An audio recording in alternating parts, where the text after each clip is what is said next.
कभी सोचा है बिल्ली की जिंदगी कैसी होती है?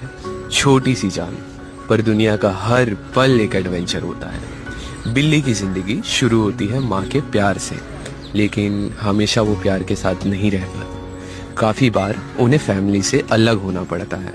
एक नई दुनिया, नए चैलेंजेस और नए दर्द। जिंदगी मुश्किल होती है, कभी खाना ढूंढना, कभी सेफ रहना, पर उनकी हिम्मत उन्हें सिखाती है कैसे सरवाइव करना है।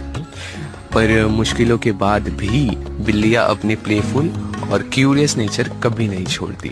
हर छोटी चीज़ में खुशी ढूंढ लेती है। बिल्लियाँ हमें सिखाती है चाहे ज़िंदगी टफ हो, क्यूरियस और प्लेफुल रहना ज़रूरी है, क्योंकि ज़िंदगी एक एडवेंचर है।